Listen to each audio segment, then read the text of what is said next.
Yo yo yo, salut les turfeuses, salut les turfeurs, bienvenue pour un nouveau pronostic de Benoît Requin. Ok, place au pronostic du quintet du lundi 6 mai, direction Vichy pour le prix Henri Berry, 3 attelés, 2950 mètres, 16 partants, réunion 1, course 5.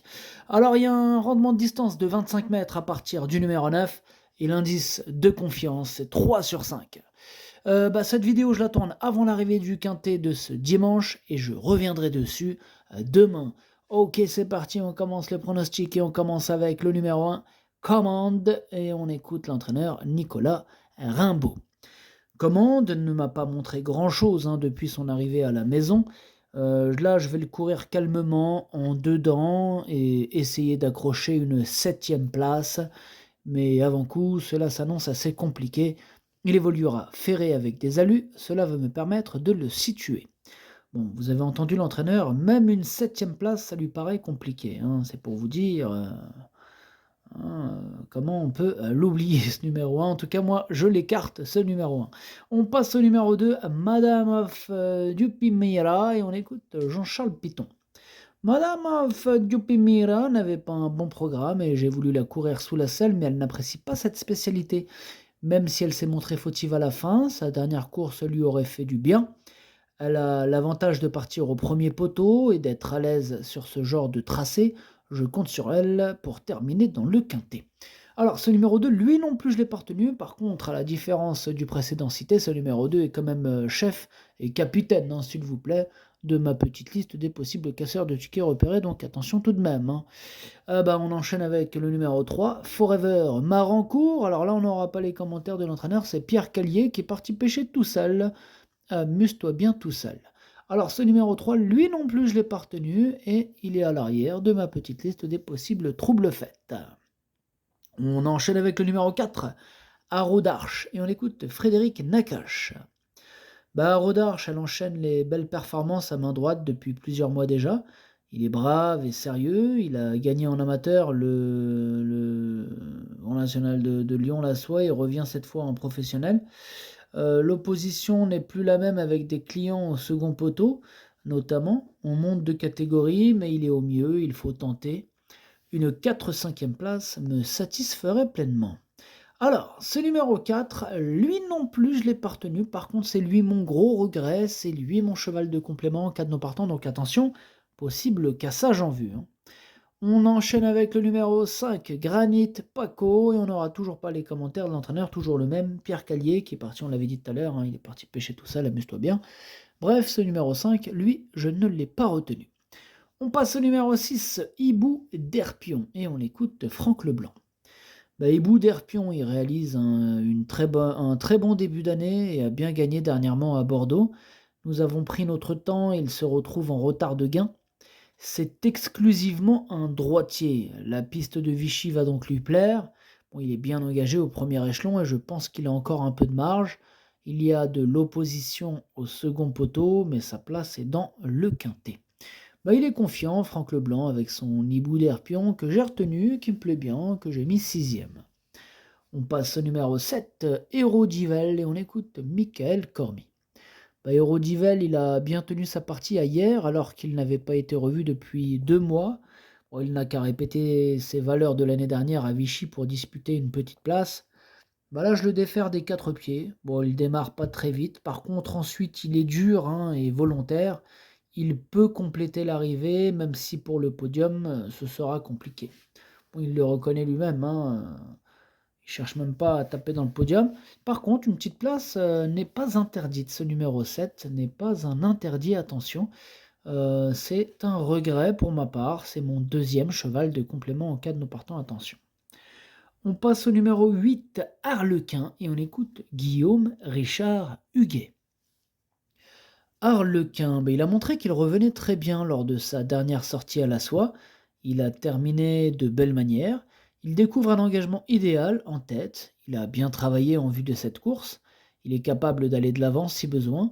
Il faut juste qu'il parte sur la bonne jambe. Il est pieds nus à nouveau.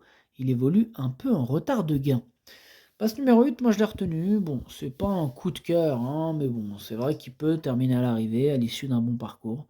Voilà, moi je l'ai mis en toute fin de combinaison. Voilà. Pas. Voilà. Sans plus, mais bon.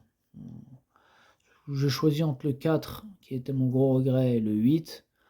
Et j'ai mis une petite préférence pour le 8. Mais je vous dis, c'est pas le coup de cœur du siècle, ce numéro 8. On passe au numéro 9, Oli Rolov, et on écoute Christophe Thierry. Oli Rolov vient d'effectuer une rentrée encourageante à Vincennes alors qu'il devait rendre 25 mètres. Cette course lui a permis d'arriver au top pour cet engagement qui reste favorable. Il se plaît sur les pistes plates et corde à droite. Il sera muni d'artifice, de nouveau déféré des 4 pieds et confié à Eric Raffin. Il devrait prendre une part active à l'arrivée. Il a tout pour plaire. Il a tout pour plaire, nous dit Christophe Thierry. Tant mieux, c'est mon préféré. Je l'ai bien sûr installé en tête.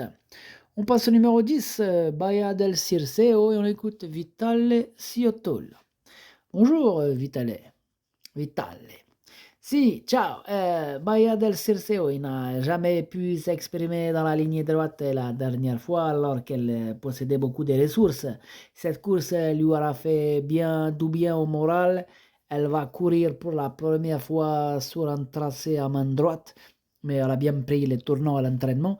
Elle avait un peu mal aux pieds après sa dernière course, alors elle sera plaquée, une place est à sa portée. Ok, merci Vitale Ciotola. Alors ce numéro 10 fait partie de mes préférés, je l'ai mis très haut et je l'ai mis deuxième. On passe au numéro 11, Giborwell, et on écoute Mathieu Abrivard. Giborwell a très bien tenu sa partie à Angers où il a pris la 4e place d'un très bon lot. Dans la foulée, il fait face à un engagement correct, même si ce n'est jamais facile de rendre la distance. Tout comme moi, il se plaît particulièrement sur cette piste. Il reste d'ailleurs sur 2 succès à Vichy. Il détient assurément une très bonne chance. Je crains surtout Half-Seven. Ben moi, ce numéro 11 fait partie de mes préférés. J'y crois vraiment. Je pense qu'il peut frapper un grand coup. Je l'ai mis 3e. On passe au numéro 12, Half-Seven, et on écoute Nicolas Bazir. Half-Seven, il a été éliminé dans l'étape du Grand National du Trot de Cordemais. Aussi, on se rabat sur cette course. Il est prêt physiquement. Rendre la distance à ce niveau n'est peut-être pas plus mal. Revenir à main droite ne devrait pas poser de problème. Il avait gagné le poulain à Vichy. Il détient une belle chance et a sa place sur le podium. Il est chaud, Nicolas Bazir avec ce numéro 12, Half-Seven, que j'ai gardé 5e. On passe au numéro 13, Philou de Chardet, et on écoute Philippe Daujard. Philou de Chardet, il est prêt à réaliser une bonne course, mais il va manquer pour être compétitif d'entrée. Il est meilleur droitier, aussi je n'ai pas trop le choix des engagements, et je fais le déplacement jusqu'à Vichy. Il gardera ses fers, cette sortie lui sera profitable. Ce numéro 13, pour ma part, je ne l'ai pas retenu. On passe au numéro 14, Gypsy de Chaman, et on écoute Pierre-Yves Verva.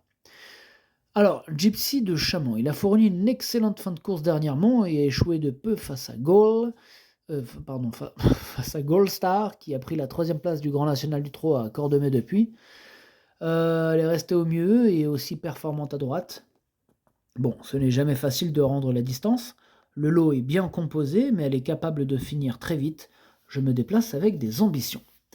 Attention à ce numéro 14, qui peut faire très mal. Ce numéro 14, je l'ai mis 4e. On passe au numéro 15, Falcon d'Espace. On écoute Christophe Thierry. Falcon d'Espace, comment vous dire, il a très bien couru dernièrement dans le Grand National du Trot de Cordemais.